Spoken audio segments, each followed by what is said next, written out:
Hola, ¿qué tal? ¿Cómo les va a todos? Bienvenidos a una nueva edición de Hipertexto 23. Hoy contamos con la presencia de una gran invitada a quien pasamos a presentar y que nos va a hablar de un hecho muy importante de la historia que tiene que ver con la conmemoración de los 100 años del genocidio de Armenia. Pasamos a presentar a Ana Arzumanian.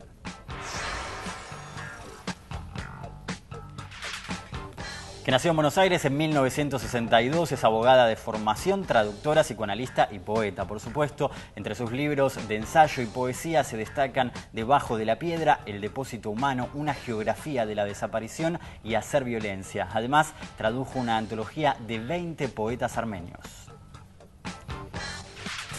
Compartimos una frase de su último inflamante libro Del vodka hecho con moras, que es: todo comienza así, con un cuerpo sin nombre. Bueno, muchas gracias ante todo, Ana, por estar en Hipertexto. Hacía tiempo que queríamos, bueno, finalmente lo pudimos organizar en una fecha crucial, ¿no? Sí, y muy importante porque se cumple nada menos que 100 años del genocidio armenio. Parece mentira, pero todavía no está demasiado instalado, ¿no? El tema, y hay muchos que no saben ni siquiera qué es o qué fue. Sí, sí, ¿Por qué? Sí, realmente hay un trauma en la comunidad armenia porque esto no se resuelve. El gobierno turco y el Estado turco no lo reconoce, la comunidad internacional, alguna sí y otra no, y entonces hay una parte de la comunidad que todavía está reclamando por ese reconocimiento. Por este reconocimiento, claro que sí. Esto sucedió entre 1915 y 1923. Exacto. Contanos un poco las características de qué fue lo que pasó. Se lo suele mencionar como el primer genocidio del siglo XX, ¿no? Sí. El Imperio Otomano estaba formado por varios pueblos y varias minorías, entre ellas la Armenia, en los años 1914, 18, 20. Primera Guerra Mundial. Sí, además estaba cayendo el imperio, ya estaba en sus últimos momentos, el último periodo, y logran algunas poblaciones la independencia, entre ellas muchos pueblos balcánicos, y también los griegos se independizan del imperio y adquieren su autonomía y su nacionalidad. En ese momento entonces la minoría armenia quiere también que se le reconozca su entidad como nación armenia, y ahí comienzan una serie de luchas internas. Finalmente el Imperio Otomano cae, aparecen los jóvenes turcos que deciden armar de su nación hacer una república turca, y por lo tanto turquificar toda la población. La minoría armenia no era conveniente para esta hegemonía, y entonces se decide expulsarla. La expulsión implicó la dispersión y por lo tanto también la aniquilación y el exterminio, que fue un exterminio sistemático, comenzando por escritores, intelectuales, hasta el pueblo raso. Algunos terminan entonces muertos, pero algunos otros son tomados, raptados por familias musulmanas, o no solo raptados, sino que albergados también por familias musulmanas, es decir, que hoy viven muchos criptoarmenios o armenios conversos al rito musulmán, o armenios que no saben que son armenios, pero que viven como turcos en Turquía. Entonces hay una necesidad de reconocer no solo el genocidio, sino también la identidad de una gran parte de la población. En cuanto a la cantidad de víctimas, tampoco hay un número, ¿no? Demasiado, se habla de 1,5 millones, entre 1,5 millones y 2 sería más o menos. Sí, se reclama por 1,5 millones de almas. Entre las cuales están los familiares de casi todos los que estamos en el resto del mundo. Tu historia, vos sos descendiente, tus abuelos eran... Mis abuelos, yo nací acá, mis abuelos vinieron escapándose, algunos de Bursa, que es una zona de mar, digamos, la parte asiática turca, y otros del más central, de la zona de Sivas, todos, bueno, con hijos desaparecidos, con esposos y esposas desaparecidos, bien, atravesando la atrocidad. Bien, me imagino también lo que debe significar para vos este tema, ¿no? Porque es como tus raíces. Sí, realmente es muy conmovedor, porque por un lado es muy conmovedor porque uno tiene el deseo de que esto se resuelva de alguna manera, y por otro lado los 100 años son muy movilizantes. Una fecha muy importante. Yo fui a un colegio armenio, además, desde el jardín de infante hasta el secundario. Vivía de pequeña en una calle que se llamaba además Armenia. Es decir, todo lleva a que esto esté muy instalado. Es más, aprendí el español, el castellano en el colegio, es decir, no sabía castellano de pequeña, y esto le ha pasado a una gran cantidad de jóvenes de la tercera generación de armenios. Ahora, Ana, el argumento del Estado turco para negar el genocidio, porque ellos reconocen muertes, pero dicen que no se trató de un genocidio, es más o menos así el planteo. Claro, lo que pasa es que le dan otro tipo de nombre, algunos llaman la gran catástrofe. No dar un nombre es muy significativo, nosotros que somos poetas sabemos, ¿no? Y poner otro nombre a la cuestión. El genocidio es un delito. No es solamente un hecho histórico o un acontecimiento. Y de lesa humanidad, además, ¿no? Claro, y está regulado, está tipificado, y entonces puede uno accionar contra eso. Cuando se dice catástrofe, ya no es delictiva, claro. Ellos dicen que fue parte de la Guerra Mundial, que hubo muertes, como también hubo muertes de la parte turca, y que fueron acontecimientos de la Primera Guerra Mundial. Pero en realidad, además hablan de cierta rebeldía digamos, del pueblo armenio, que eso lo diferenciaría de los judíos en el Holocausto, ¿no? Tiene ese argumento también. Claro, sí, el Estado turco tiene ese argumento. Y cuando digo el Estado turco, porque no todos los turcos, hay un grupo de intelectuales que desea también el Pamuk, que de hecho recibió el Premio Nobel de Literatura y fue severamente castigado. Sí, claro.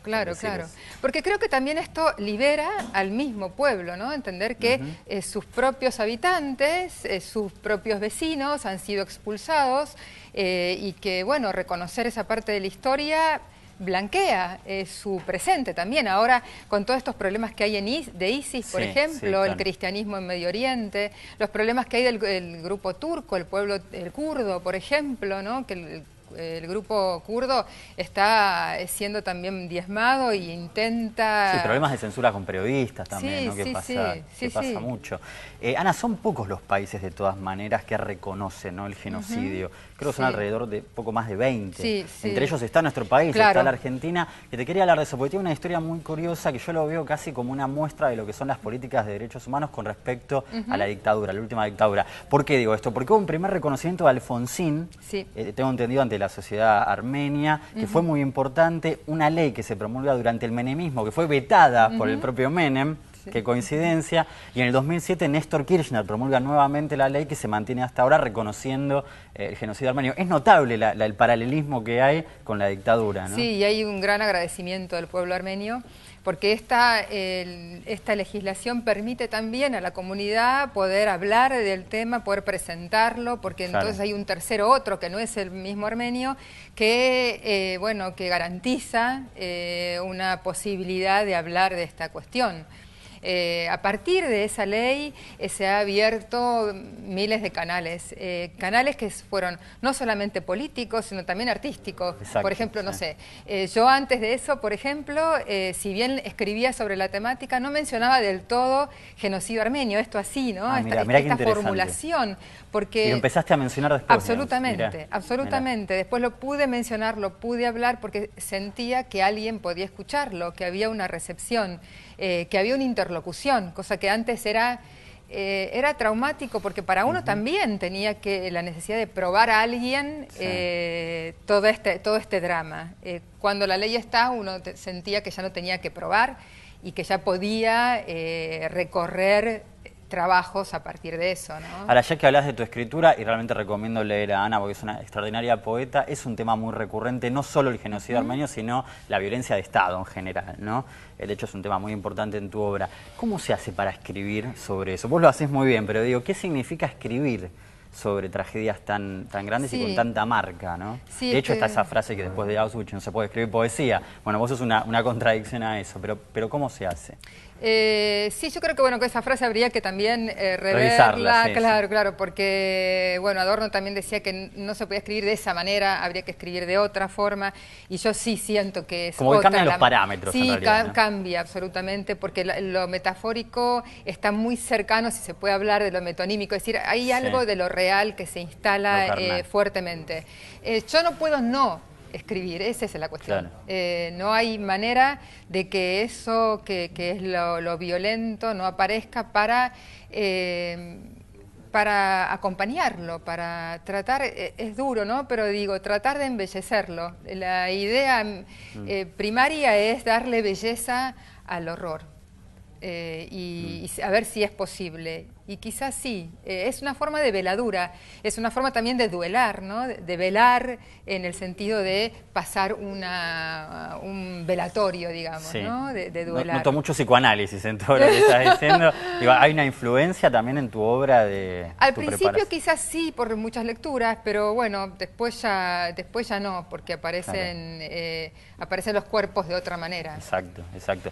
Ana, no quería dejar de preguntarte por este fenómeno, este boom de la novela, de la telenovela Las Mil y Una Noches. Esto viene a cuento de una protesta que hubo por parte de la población armenia en Argentina y en Uruguay, tengo entendido también, que son los dos países donde se está transmitiendo esta telenovela con mucho éxito. Hubo quejas y hasta pidieron que la sacaran del aire porque justo en este año, en la conmemoración de 100 años del genocidio armenio, se muestra una Turquía y una Estambul, bueno, un poco distorsionado tal vez según la opinión de ellos. Vos también tenés una postura muy interesante, por ahí planteando que eso es exagerado, pero sí marcando, digamos, la extrañeza de que esto pase, claro, justo este año. Sí, hay que tener en cuenta que Turquía es una nación que vive, que está pujante y que tiene expresiones artísticas y políticas, y eso no es para evitar, digamos, está dentro del concierto internacional. Sí. Claro que es raro que justamente en este año y en estos países... La telenovela es del 2006, claro, o sea, pasaron muchos años, ¿no? Y que parezca acá que hay una gran comunidad armenia, y sobre todo este año, una gran comunidad armenia muy fuerte, con mucha conciencia armenia. Pero por otro lado, a mí me resulta también interesante porque da la oportunidad de ver el imaginario de este pueblo, porque se vende como una novela de amor, y yo estaba viendo que en realidad no es, el relato no es de la novela de amor tradicional. Claro. El relato primordial, lo que estoy observando, es la pérdida del padre. Hay muchos personajes cuyos padres están faltando o han sido abandonados, hay hijos sueltos. Sí. Y esto me parece significativo como imaginario de ese pueblo, que sienta que sus hijos están sueltos o que sus padres los han abandonado o que ese hijo no pertenece a ese padre. Si hay una cuestión de filiación. Y después se trabaja la corrupción, la idea que tienen ellos de los propios rusos como corruptos, la idea que tienen de los azeríes como casi menoscabándolo, porque aparece un personaje que es muy secundario, que ayuda al personaje principal y que tiene un dialecto parecido, pero que no se le entiende mucho cuando habla porque es el azerí, y que consideran que entonces en Bakú no hay una vida posible dentro de la misma novela, ¿no? Esto es lo que se narra. Y que es mejor que los azeríes vayan a Turquía para tener un mejor pasar, porque en Bakú están muy influenciados por la corrupción rusa. Entonces esto es interesante también de ver, ¿no? Ahora, según tu opinión, ¿se puede ver, digamos, cierta intención de tapar con esto el aniversario del genocidio o no? Yo creo que hay estrategias de todo tipo, ¿no? Que las estrategias son a veces estrategias políticas, de la orden de la realidad, pero también del orden de la ficción. Pero simbólico, por supuesto. Claro, que la ficción arma afectos, ¿no? Esto es muy espinociano. La ficción arma afectos y esos afectos generan movimientos. Y yo creo que sí, que puede ser que haya habido una intención.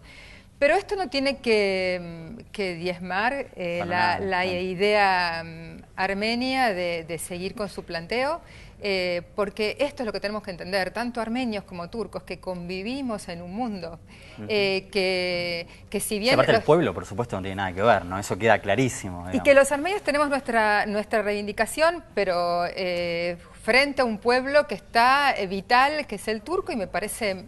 que tiene que ser así. Ahora, hablas de este vigor del recuerdo, ¿no? Contanos un poco de las actividades, porque va a haber muchas celebraciones. Sí, va a haber muchas actividades. El acto central va a ser en el Luna Park, un acto artístico, pero tenemos también, por ejemplo, el 21 de abril va a haber una lectura mundial de escritores argentinos en la librería de Ain, la usina cultural, que está promovida desde Berlín. El Festival Internacional de Berlín promueve una lectura en todo el mundo. Entonces los escritores de Argentina se van a sumar a una lectura por la memoria y la justicia. Y después van a haber también actos de la juventud, y va a haber también conciertos. Ya hubo un concierto en Palermo a vistas de todo el mundo. Es decir, este mes es un mes muy activo. Totalmente. Ana, por último, si tuvieras que explicar, y lo haces mediante tu obra, es cierto, ¿no? Explicar qué significa o qué significó el genocidio armenio para aquel que no sepa absolutamente nada del tema, que insisto, son muchos todavía. ¿Cómo lo explicarías? Primero diría que tocaría el tema de la víctima en el sentido de que en este tipo de delitos la víctima no es a quien se le comete directamente la atrocidad, sino que es toda la humanidad, en el sentido que a partir de ahí algo se quiebra de lo humano. Bueno, algo se quebró del humano con esta cantidad de personas que salieron por el mundo con, violación de las mujeres, con mujeres que han tenido hijos de los perpetradores, con... una diáspora que llegó a gran parte, a muchos países, ¿no? Muchos países, Francia tiene una gran... Canadá también. Canadá, Estados Unidos tiene una gran población. Aunque no todos los estados reconocen el genocidio, ¿no? Claro, sí. O sea, en Canadá, en cambio, sí, Francia también. Francia también. De hecho, es una ley, Francia, para que nadie lo negara, que creo que después se vetó, ¿no? Sí, tenés un buen conocimiento, sí. Justamente el año pasado hubo un dilema en el sentido de si alguien negaba el genocidio, se iba a considerar delito la negación, porque también a partir de ahora tenemos esta cuestión de los negadores. Pero esto después fue vetado, también hubo idea de que esto fuera entendido por la legislación suiza, en fin, hay todo un movimiento en el Parlamento Europeo en general. Porque hay una gran población en Europa armenia. Sí, pero interesante esta postura que en realidad no es solo la víctima, sino toda la humanidad, la afectada, digamos. Sí, como todo genocidio, como el de Ruanda, como el holocausto judío, es decir, a todos nos afecta porque hay algo nuestro de lo humano que se quiebra y que tiene que ver con la compasión también, ¿no? Frente a ese otro.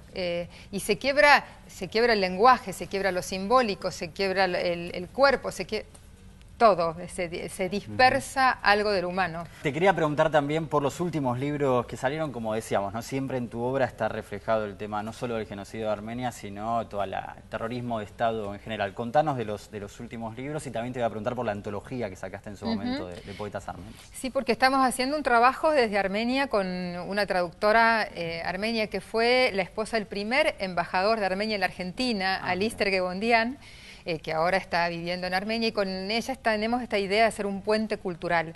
Y este puente cultural implica hacer traducciones de literatura armenia al castellano y de literatura argentina al armenio. En ese sentido hemos realizado la traducción de 20 poetas contemporáneos de Armenia al castellano. Hemos traducido el libro Malvinas de Mario Sampaolesi al armenio y lo hemos presentado en Yerevan, la capital de Armenia. Y ahora últimamente tenemos unos relatos que publicamos hace muy poquito en Hecho Atómico, una editorial preciosa, una edición numerada, preciosa de Manuel Tao, con un título intenso que es El alambre no se percibía entre la hierba. Justamente el alambre es el alambre de las minas antipersonales.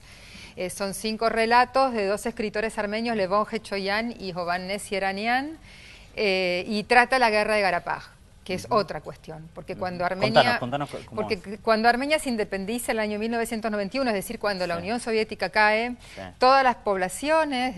ahí empieza otra historia, por supuesto. ¿No? Y otros movimientos también de tierras y de territoriales.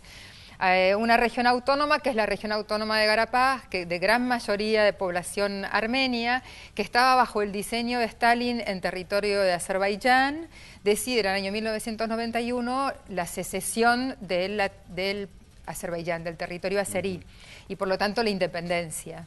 Y ahí se genera una guerra entre la población de Karabaj y los armenios y Azerbaiyán. Una guerra que dura de 1991 a 1994, teniendo en cuenta que en ese momento era la guerra de los Balcanes. Entonces toda la comunidad internacional tenía la mira puesta en los Balcanes.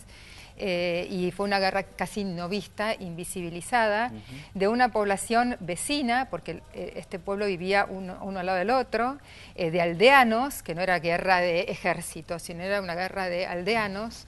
Finalmente se logra el cese de fuego y un cese de fuego que hasta hoy no es ni situación de paz ni situación de guerra. Día a día hay combatientes que están muriendo, día a día las fronteras son avanzadas, día a día aparecen soldados muertos de uno y otro lado.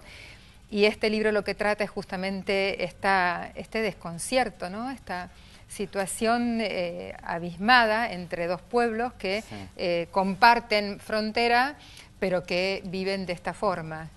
Ahora, Ana, imagino que habrás leído mucha literatura de Armenia. ¿Cuáles serían sus principales características? Y si entra, me imagino que sí, todos estos temas, ¿no? Si están muy presentes, muy latentes o no. Sí, estos temas, los temas de la guerra de a poco, muy de a poco, claro, porque cuesta hablarlo, cuesta escribirlo. ¿No? Está muy presente, está presente en el día a día, está presente en el día a día de los jóvenes, de los varones que se van, que vuelven mutilados, de las mujeres que los esperan y que vienen con su virilidad diezmada. Es decir, hay un problema ahí muy fuerte y es muy difícil todavía hablar de esto.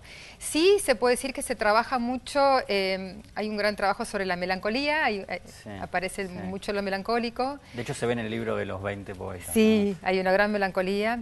También una influencia religiosa, aunque no directa, pero sí del imaginario religioso, porque tenemos que tener en cuenta que Armenia es uno de los pocos países, Georgia está al lado también, pero el resto son todos países musulmanes y es el único lugar o isla cristiana de la zona, entonces lo religioso está muy presente. Y una musicalidad, diría que hay una influencia más poética, hay más poesía que novela. Bueno, esto nosotros lo sabemos, la novela es más europea y más de la modernidad.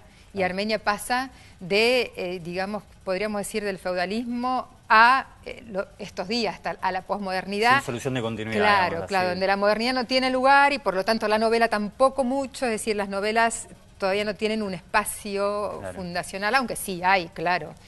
Pero la poesía tiene es más fuerte la sí, poesía. Es mucho más fuerte, sí.